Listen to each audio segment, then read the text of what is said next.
It's wonderful to see everyone here, although we do have one apology. So attendance and apologies number one. We've got an apology for Councillor Taylor, who can't be here today, so I'm happy to move that. So thank you. Seconded Councillor Fowler. We'll just take the vote on that. All those in favour? That is carried. Confirmation of minutes. Thank you, Councillor Tozer. I'm happy to second. Yep, that's okay. We'll take the vote on that. All those in favour? That's great. That is carried. Thank you. I don't have any conflicts of interest declarations. 5.1, the forward planning schedule. We do have a couple of changes to that. Have we actually got those handy, Paul, or can we just sort of verbalise what they are? Those changes to the forward planning schedule that we discussed. Through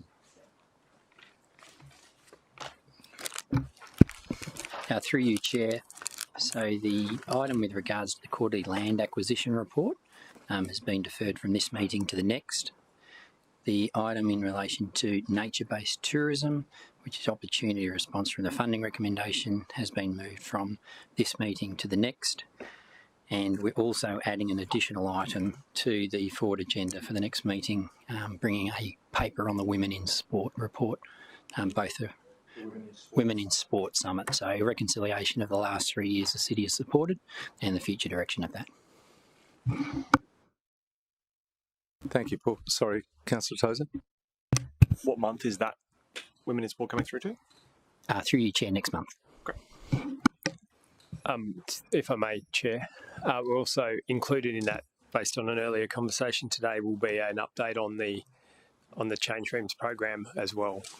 Just we're going to use it as an opportunity to provide that information as well.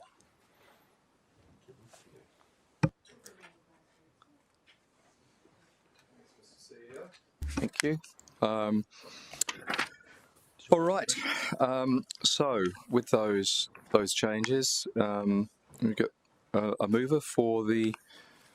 Thank you, Councillor Fowler. Second to Councillor Tozer. So this is 5.1, the forward planning schedule. We'll take the vote on that. All those in favour? That is carried. And we have two reports.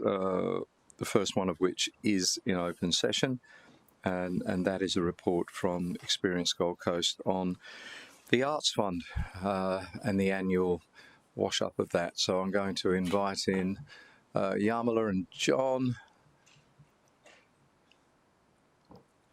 There we go, and John, being the perfect gentleman, has opened the door for Yamala, as I knew he would. There we go. So here they come. I think Yamala's actually going to be doing the presentation, aren't you? You're doing the song and dance show? Oh, you're doing okay, it's a double act. Okay. All right.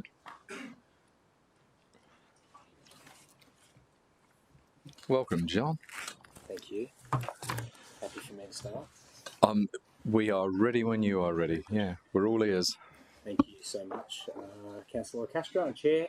Good afternoon, councillors. Great to be here this afternoon. Really looking forward to sharing a very brief update on the inaugural EGC and City Community Arts Fund. Chair, for fiscal my apologies. 25. Is there a microphone on the lectern today? There we go. Thank you, Deputy Mayor.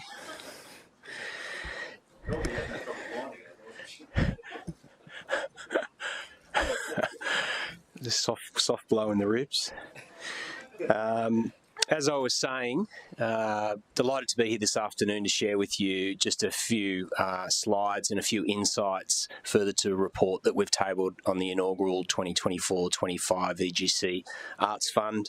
I'm really looking forward to shortly handing over to Yamala to take you through some of the details, including a few slides and some live slides as well with some of the inclusive acts.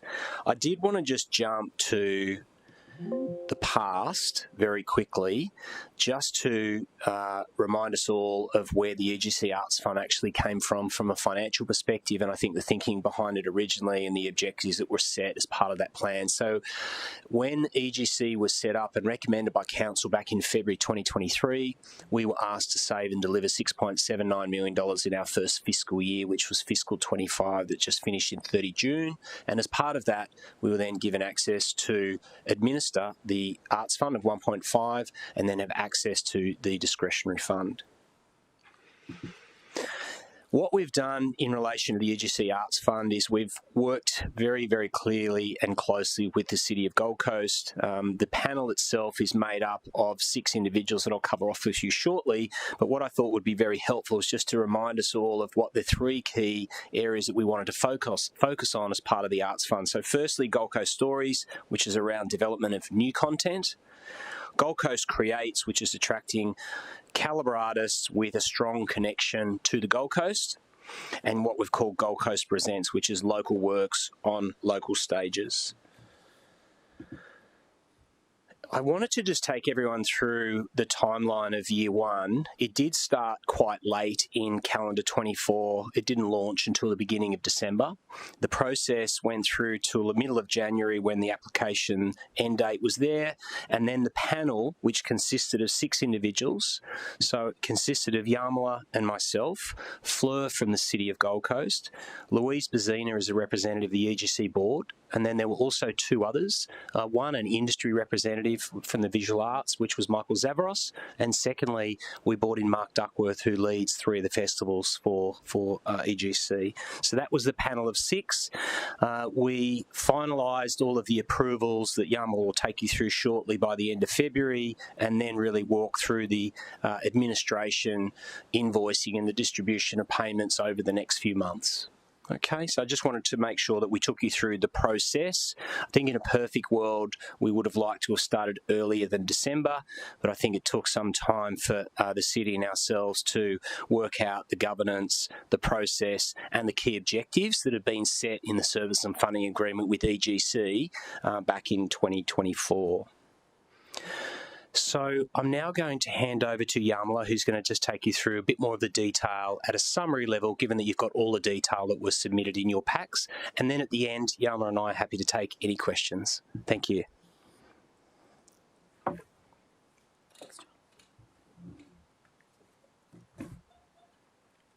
I'm just slightly shorter than John. Hello, everyone. Thank you for the opportunity to come here and talk to you for a few minutes about this fantastic program. John mentioned our panel of experts. The panel were delighted to receive so many quality applications for this fund. As you can see, it was substantially oversubscribed. Over 90 applications were received, totaling to about $6.7 million worth of requests. You know, this is a testament to the great work that the city has been doing for many years, tapping in to those local artists, the grassroots creatives who work in this space right across the Gold Coast. There were ultimately 15 grants awarded, substantial grants, and of those 15 grants, they employed over 340 artists in the delivery of those grants. And you will have all seen, whether you know it or not, you will have all seen some of the outcomes of those grants. One of the things that's been really important to me in this grants program, and John mentioned the 3 grants categories, is that they all result in a public outcome. There has to be a delivery outcome of grants. We're not just funding creative development. We're not just funding rehearsals. There has to be eyes on the outcome of art, because that's what leads to success for artists, and it creates a sustainable livelihood for the artists in our city. As you can see from this slide, we are up and running with the 2nd year of the EGC Arts Fund. We did a survey of all the applicants. loud and clear, we heard the applicants ask for an expressions of interest process so that we didn't make them all fill out an incredibly onerous, lengthy application again. We are doing an expressions of interest process to make it as easy as possible for our artists. This is a snapshot of the successful grants. Just a few quick ones to point out to you. It was there's so much breadth and diversity here. It's building civic pride. It's lighting up our spaces and places. There were so many fresh creative ideas. We hadn't worked with this company, Iconics, before. They came to us and presented a creative idea to create a light installation that was receptive to the weather, to temperature and wind. We paired that with cloud play. You will remember the ribbons hanging from the gallery. We paired this idea with cloud play, which meant that thousands and thousands and thousands of people saw that light installation. It was also a great joy to give a grant to our good friend Lan Leving. Great to see First Nations work represented in this Arts Fund. Lan came to us with an idea to create a First Nations soundscape. What we did is we built that in to the outdoor stage space so that thousands and thousands of people walking past could hear that. And also in the visual arts space, the wonderful Melissa Spratt and Tal Fitzpatrick, who've been living and working on the Gold Coast for so many years, came to us with an idea about beautiful, niche, woven visual arts pieces, and we said, well, why don't we put those on hundreds of banners all through the city for the Bleach Festival? And you might have seen them hanging between Burleigh Heads and Surfers Paradise for Bleach. So a great outcome for all of those artists. Here is a very quick, I'm not quite sure how to play this. There, someone's doing it for me.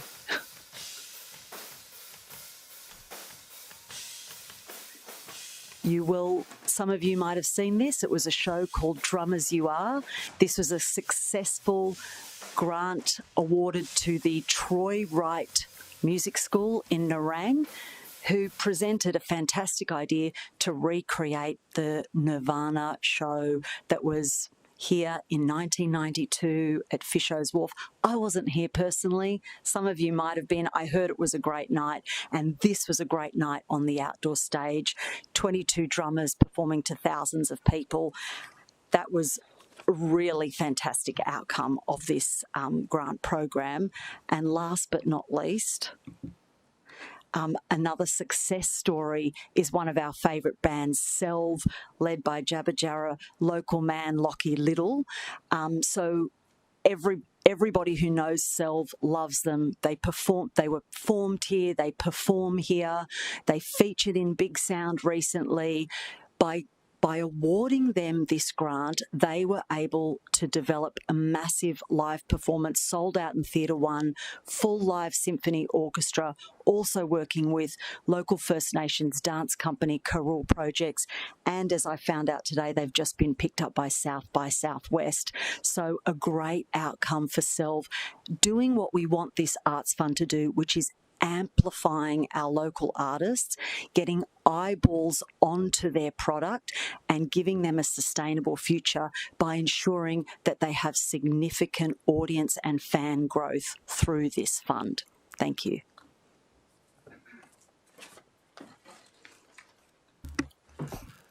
Thanks, Yamala. Are you coming back, Sean? Yeah, you are? Yeah. So just happy to take any questions through you, Chair, if there's any questions from any of the councillors. Councillor Fowler, yes, kick it off. Thank you, Chair. And through, I just had a question around SIPFest because I know that it's always really in history. It was created by the Surfers Paradise Alliance and was part of the film festival. So I just wanted to understand how SIPFest was eligible for this. I'm sure it is. I just wanted to have an understanding because it was an existing previous event. Yeah. As part of it. Through you, Mr. Chair, thank you for that question. You are absolutely right. It is through the Gold Coast Film Festival. Part of the film festival is that SIPFest Short Film Festival, which we have championed at HOTA for many years. they were absolutely eligible to apply for that aspect of the festival because they're seeking local submissions for the Short Film Festival. It's done on a submission basis.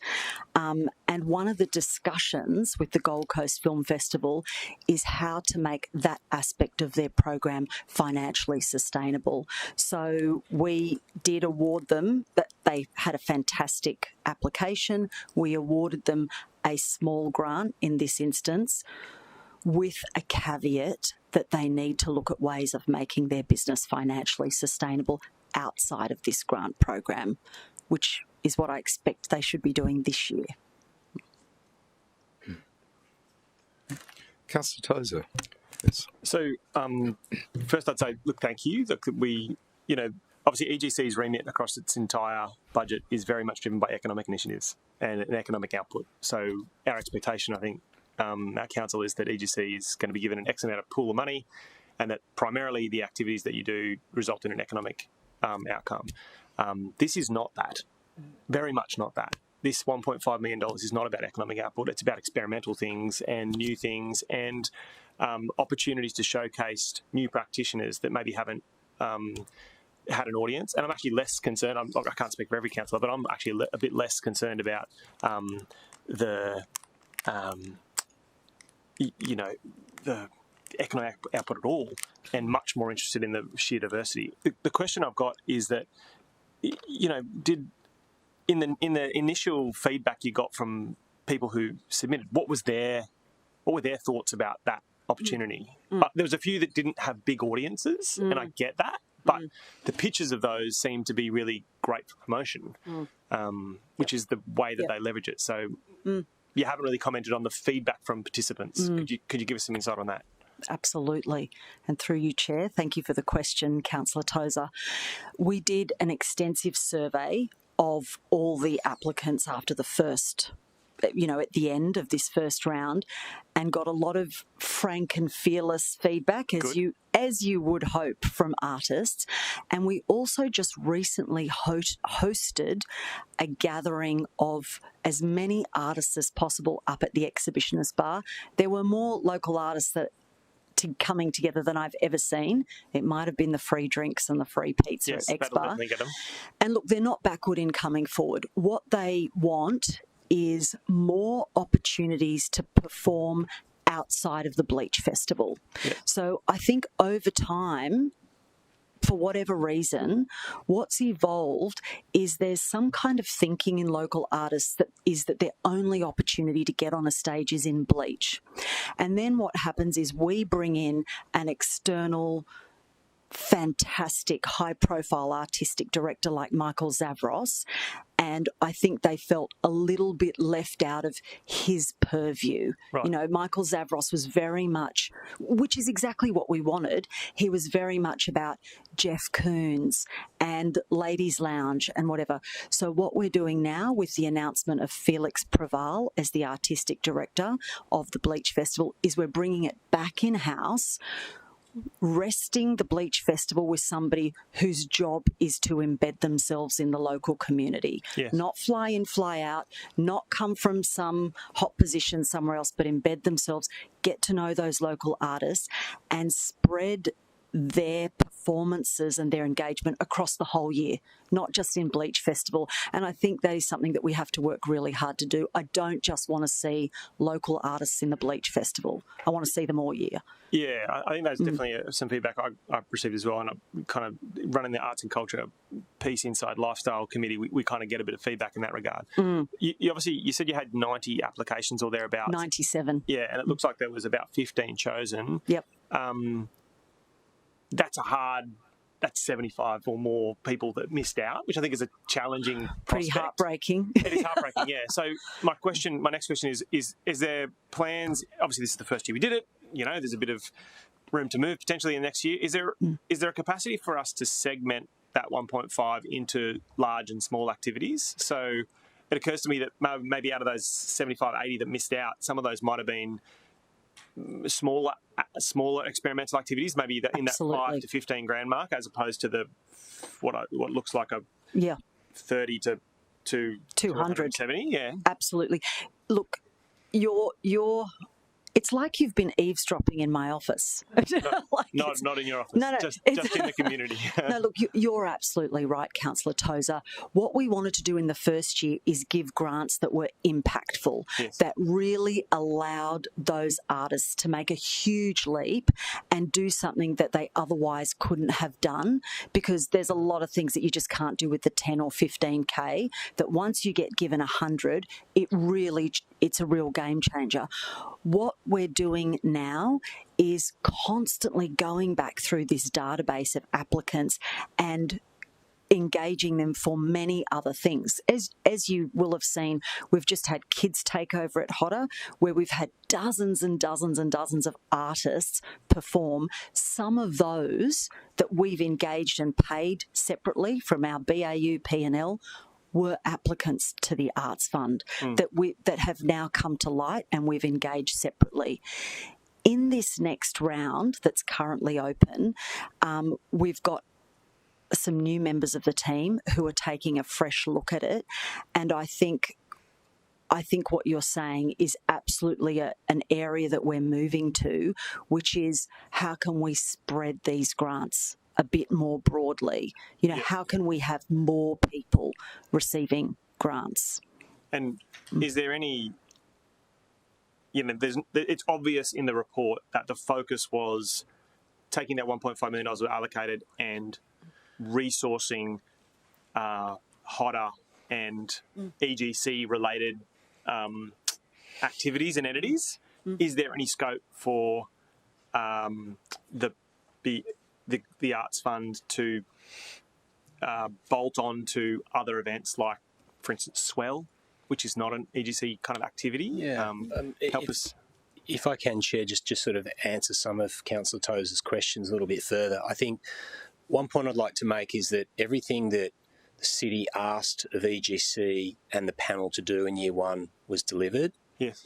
I think what it has raised is that the way the criteria was set and the way the objectives were set, that was what we then focused on.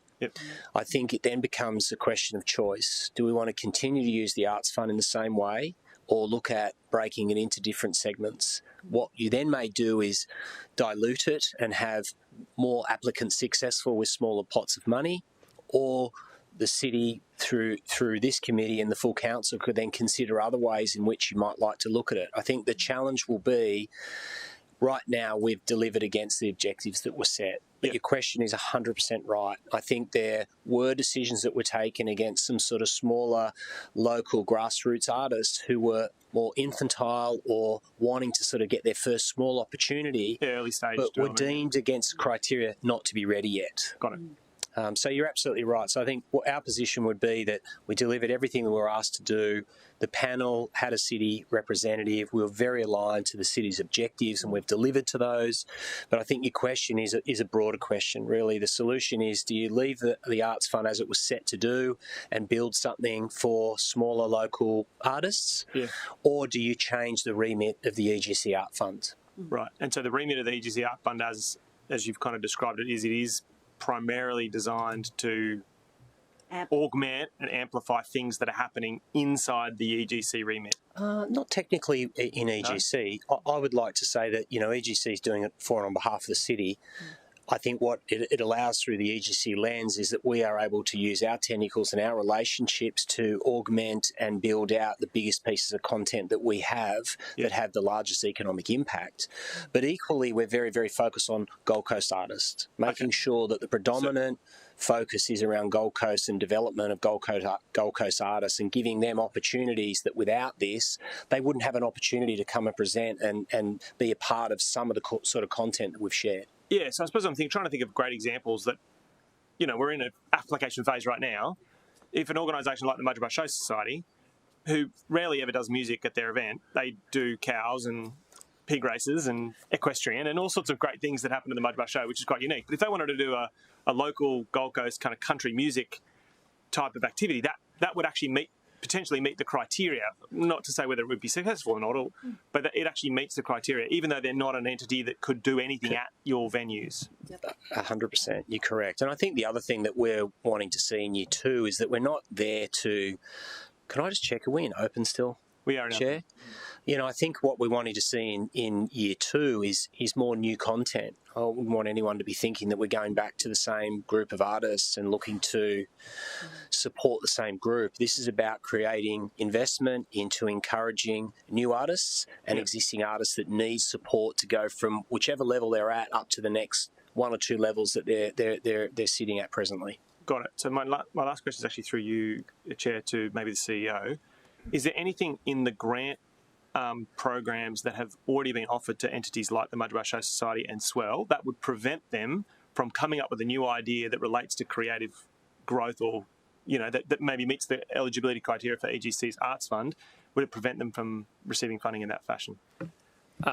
No, but actually that's exactly where I was sort of signalling to the Chair I wanted to go. So I think what's really important to remember is this is a program in our community art space. It's a program that in effect we've outsourced to our partners at Experience. It's not the sum total of all we do in the community arts program across the city. And I would challenge, as I've said on numerous occasions, any other city to look at our program. It is as big and as extensive as any city in Australia. So you've got to look at this in that context. I think where you're going is probably where my head is at and the city administration's head is at, is how does this fit in the broader community arts program that we run? And I use the royal we, that both of us run. And then how does it fit in the context of the broader, if you like, higher level arts festivals that are also run on our behalf by Experience and by others. So there is a piece of work here looking at how the connectivity and making sure that connectivity is right. Because if you looked at this in isolation, you'd say, well, there are artists who've missed out. But if you looked at it in the complete view, which is all of the work we do in this space, you'll see that I think we still cover the bases very well, and I'm very confident we cover it better than most, if not all, cities in Australia. The specific answer to your question is no. There's not. Nothing preventing them from receiving funding from EGC, because I know there is mechanisms to prevent them from receiving other city council grants. City grants, yeah. Yeah, but this is they remain eligible for this sort of. Okay, that's great. Thank you. I'm going to go to Councillor Gates. Thanks, Chairman. And my question, or my tiny bit of concern, has basically been addressed. But the only concern I had when I read this report was noting the number of grants given to our own or to people supporting our own festivals that are free festivals for the community that have been funded by the entity largely. And I just had a concern about how we were able to balance that consideration against the others, which we don't really know what was rejected or the level of them. We're just given this report of what's been funded, and I also understand the subjectivity of making those decisions and the difficulty, but it just worried me slightly that it was Bleach, which is well funded, it was Cooley Rocks On, it was events at Hotter, and I just didn't, I know we set the guidelines, but I just didn't know if that was actually the intent of this fund, to support those events. Yeah, I think it was actually our fault with the guidelines that we gave. When I say our fault, if that's it the hasn't concern, been clear. because we actually gave those guidelines to actually say this is what we want you to do. But I'll let John. Yeah, I guess I'd also just make the observation that the festivals we run have provided a great mechanism for local artists to get seen, and this grants program has supplemented that and almost put it on steroids, which isn't necessarily a bad outcome, and as the chair's just said, is broadly consistent with the guidelines that we put in place. But I don't think the two are mutually exclusive. That we have used our own mechanisms to deliver the best possible way to get emerging community artists out there, and that I think that's not necessarily a bad thing. It's okay. Yeah. If it's any comfort, I couldn't remember exactly what the guidelines were, so I've only just looked into it myself. So I knew it was generally in accordance, but we were quite specific with what we gave EGC. Yeah. Councillor Tozer, yes. So, and then I'll come to. Actually, first. No, actually, no. I will. I'll go to Paul because Paul has actually got them there. So just so we can let you know what they were. Through you, Chair, thank you. So, the guidelines were endorsed under resolution on the 3rd of December, and specifically in relation to the key objective, obviously, is the Arts Fund. And I'll paraphrase. Outcome, the creative process whereby the presentation of local content is aligned to EGC signature presentation platforms, stages, festivals and events. Specifically, Which through you, Chair, makes sense. So we run large arts programs. Let's use our very successful arts programs to accelerate local artists. I think that was the intent, and I think that's a very good intent. I'll go back to Councillor Gates and I'll come back to you, Councillor Tozer, then I'll go to Councillor Fowler. I'm sorry. Oh, you were just, okay. Yeah. So we still have the Regional Arts Development Fund where applications can be made, and this 1.5 was deliberately channelled to improve the EGC platforms. Yeah. Well, I get fantastic. Thank you. Now, but that sorry, before I go back to you, Councillor Tozer, but of course that's something we can discuss and we can change if there's a if there's a mood for change, and we can sort of tweak it and say, well, we'd like to do a bit of this and a bit of that. I simply wonder whether the applicants had that understanding, but again, I haven't seen who the other applicants were, but it was just a concern to me that there may be a consideration that clearly we've done what we set out to do, but I had forgotten that, and perhaps others didn't ever know that was the criteria. I don't know. Yeah, if I can, Chair, thanks, Councillor Gates, make this comment. I think we'd be more than happy to share any of the other feedback from the successful and also some of the unsuccessful applicants. They were very clear on what it entailed and that they would be attached to, I'll call the EGC vehicle through festivals, etc. One of the key bits of feedback was around the time of year.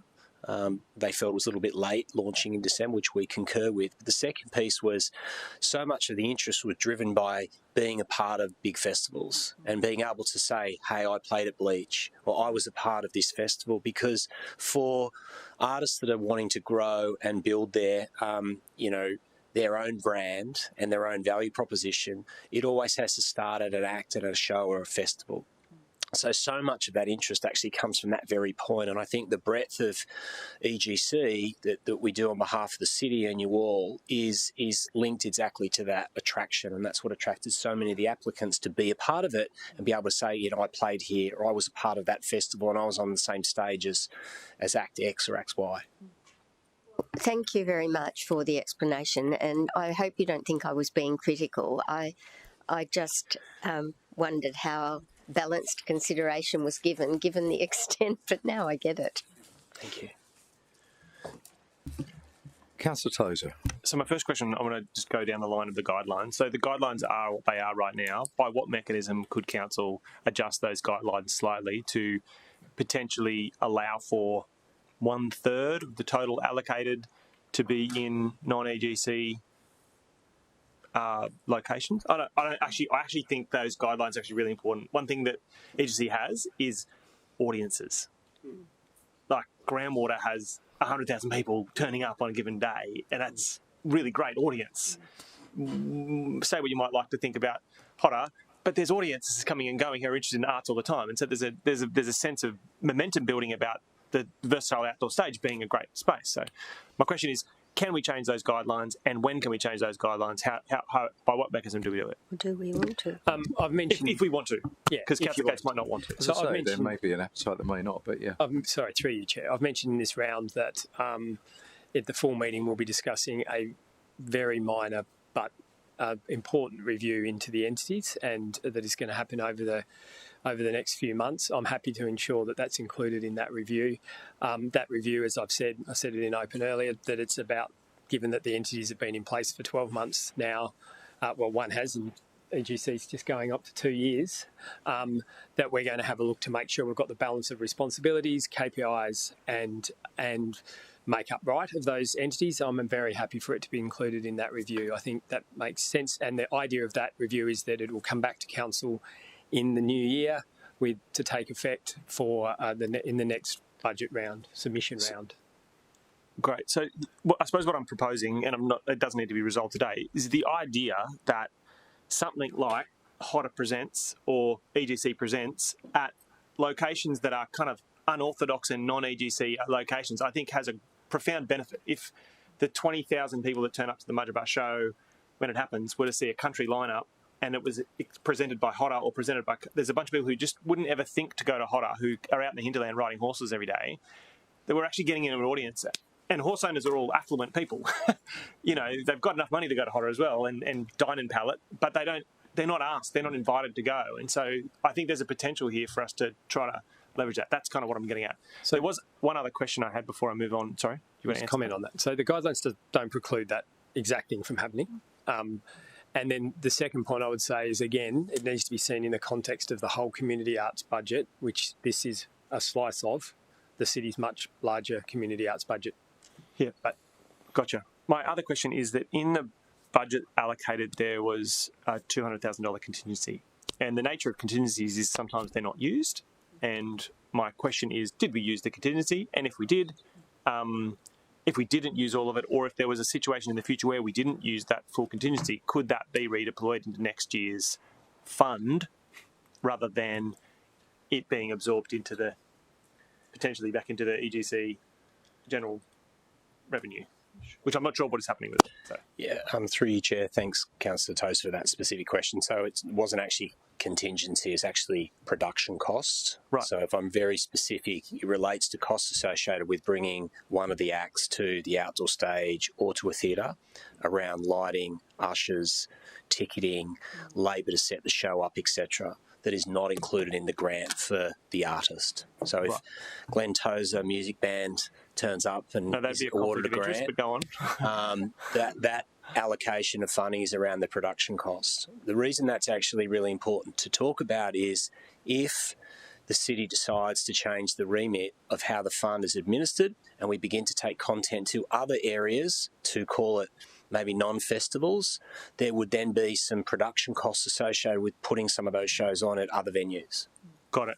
And so if you went to an outdoor stage at Broadwater Parklands, there would be a cost associated with lighting, music, power, ushers, security, bathrooms and all the like. One of the benefits of it being run by EGC and all of the assets that we look after is that we have many of those assets already and we have the resources that we're able to utilise.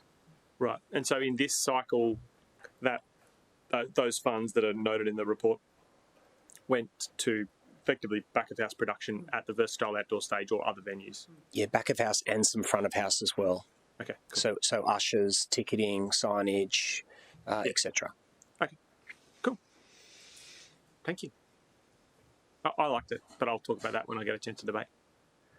And finally, just thank you so much for your support. We take the responsibility really seriously. Congratulations, Yamala and all of her team for the great work. There's a lot of great benefit. And I think you mentioned earlier the economic impact. We know in this space in arts and culture, the social impact, the cultural impact is really significant. And there's a lot of people, I think there's over 340 artists that were part of the 15 applications that got to benefit from that $1.5 million investment. And that's what's really magical about it. So thank you. Thank you.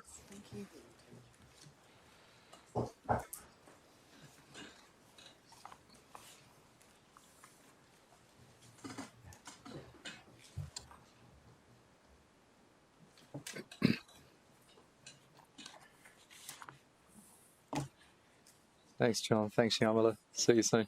See you.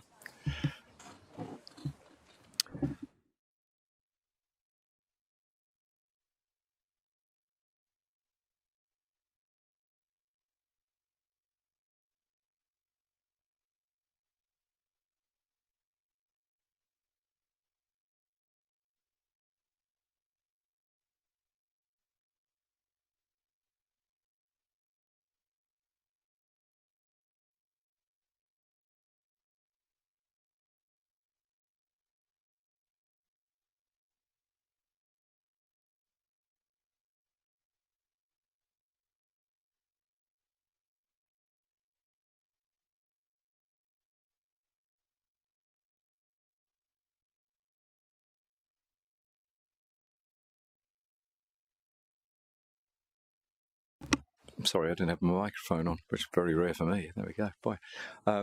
The only thing that I wanted to mention before you headed off into any debate was whether the expressions of interest have started now, but whether we should be holding off on doing that until we've got the acquittals for the, so before we do the 26, 27 to 26, 25, no, 26, 25, 26, until we've got the acquittals back for 24, 25. I'm just wondering if we've started a bit too early with this expression of interest, if we are looking at doing any tweaks and changes, or if you're happy to wait for that review to be part of what the CEO raised, when we're looking at everything overall to look at that review. So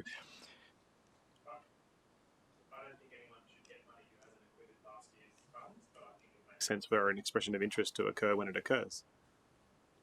Yeah, so right now, right now things are being delivered and have been delivered that have probably had Senate acquittals through. But if someone puts an expression of interest in, they need to do that knowing full well that if they haven't acquitted their last grant, they're not eligible for the next grant. No, sure. But what I'm saying, what I'm saying too is, if there is an appetite to change, should we be holding off on having this as a rolling program that's already underway, or should we delay it by 2 or 3 months? Maybe you've been changing the guidelines. Yeah, it's already open. Sorry, because there's been a bit of chat about that, so I just wondered. I'll go to Councillor Fowler. Sorry. Thank you, Chair, and through you, I think it makes sense to have conversations around what it looks like in the future, but based on the fact that they've launched expressions of interest last week, I think it really needs to run as is for this current financial year that we're in my view. So any discussions we have and changes we make over the next few months, I think, come into effect in the next financial year, in my view.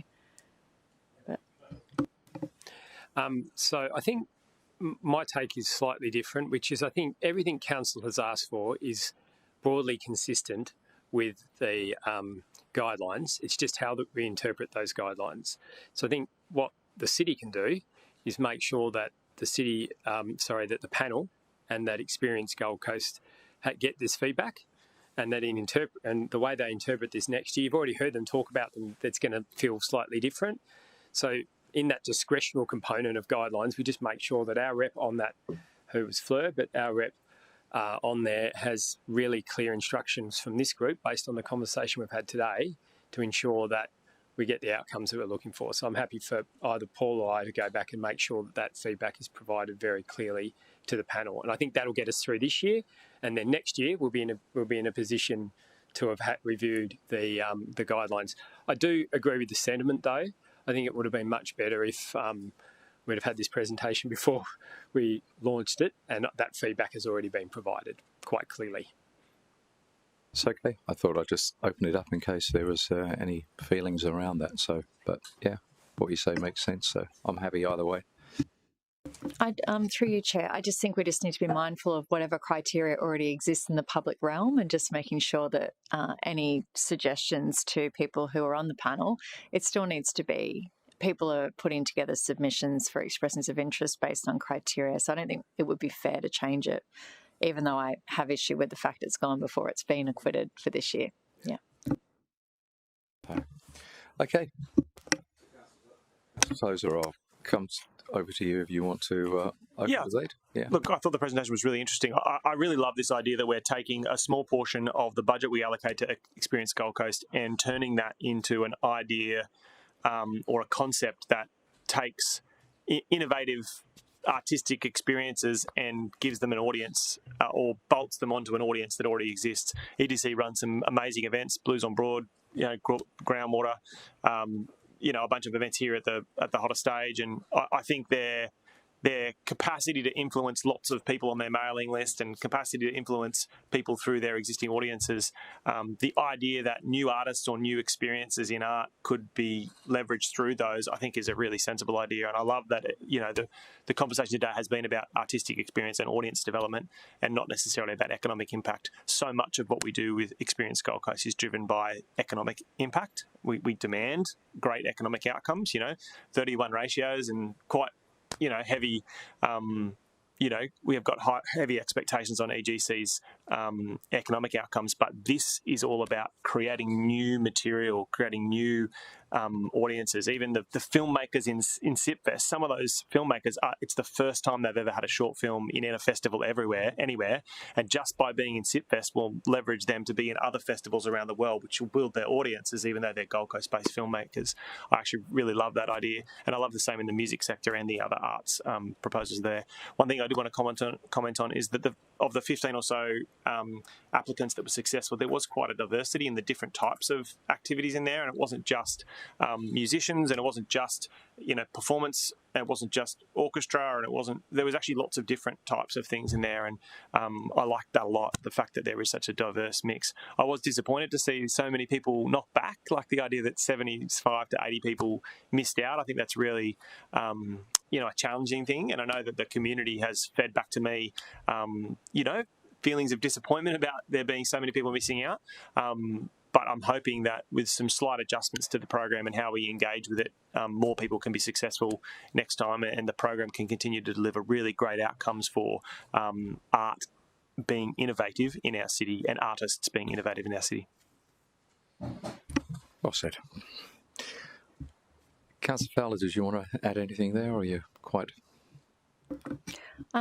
Just to really say, I think that when you look at what was offered through this round, it was really exciting. I do think that the content really amplified the events that Experience Gold Coast do put on, but more importantly, giving a platform to local artists to have their works broadcasted to that volume of people at those events, I think is really extraordinary, and I think it's something that we shouldn't discount today either. So looking forward to seeing what comes through for next year. Okay, anyone wishing to speak against the arts? No, performance? No, that is wonderful. Yeah, we're all supporters of the arts here. So in which case, I'm gathering your opening was also your closing. Yes, all right. In which case we'll take the vote. All those in favour? That is carried. Thank you very much. We'll go to the next item. The last item on the agenda it's a closed session report. It's the Surf Network project update, and the reasons for why we need to go into closed is because it's something that a commercial matter which involves the local government, and a public discussion, of course, could jeopardise the position of the local government. So we need to move into closed. Councillor Fowler, I'm happy to second that. All those in favour? Okay, carried. So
Streaming is back on. Welcome back. We have a recommendation on the screen, which is moved by Councillor Fowler. It's seconded by Councillor Tozer. But I'm actually going to... No, you don't need to speak to it. Councillor Doran, Councillor Fowler, no, okay. So you're just happy to move it, or do you wish to speak as a seconder, Councillor Tozer? This Surf Network project, its primary interest, as I recall when we started the process, was to help us avoid engaging a third-party contractor for internet services. So the reason, we're our own biggest client, it saves us, thousands and thousands of dollars each year, and that's its primary value. There are elements of value embedded in the project that perhaps aren't being realised at the moment, and we're hoping that this report can help us identify ways we can realise more value than just mitigating our own internet service provider costs. That's very good. Yeah, okay. Anyone wish to speak against the motion?